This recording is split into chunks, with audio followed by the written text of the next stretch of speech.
क्या आपने कभी सोचा है कि आज़ादी की लड़ाई सिर्फ तलवारों से नहीं, कलम से भी लड़ी गई थी। जी हाँ, और उस कलम को थामे खड़ी थी वीरता की कवित्री, क्रांति की आवाज़ सुभद्रा कुमारी चौहान।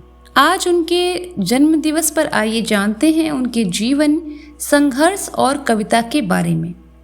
वीडियो पसंद आए तो प्लीज़ लाइक, शेयर, सब्सक्राइब ज़रूर करिएगा। तो सुभद्रा कुमारी चौहान का जन्म 16 अगस्त 1904 को उत्तर प्रदेश के निहालपुर गांव में हुआ था। वे बचपन से ही संवेदनशील थी और मात्र 9 वर्ष की उम्र में उन्होंने पहली कविता लिख डाली थी। उन्होंने प्रयाग महिला विद्यापीठ में पढ़ाई की। शादी के बाद जब वे जबलपुर चली गईं और वहीं से उन्होंने स्वतंत्रता संग्राम में हिस्सा लिया। वे गांधी जी से प्रभावित थी और सत्याग्रह में भाग लेने वाली पहली महिला सत्याग्रही बनी। बुंदेले हर बोलो के मुँह हमने सुनी कहानी थी, खूब लड़ी मर्दानी वो तो झांसी वाली रानी थी। इस एक कविता ने लाखों भारतीयों के दिलों में क्रांति की चिंगारी जलाई।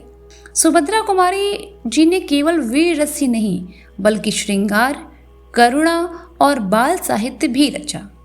उनकी प्रमुख रचनाएं कुछ इस प्रकार से हैं: झांसी की रानी, विदा, जलियांवाला बाग।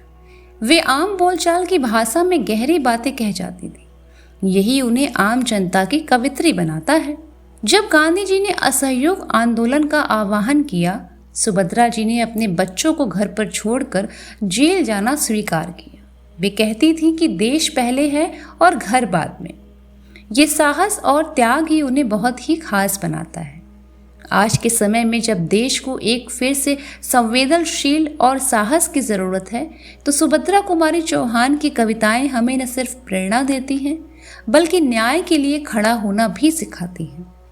सुभद्रा जी सिर्फ कवित्री नहीं थी, वे क्रांति की देवी थी।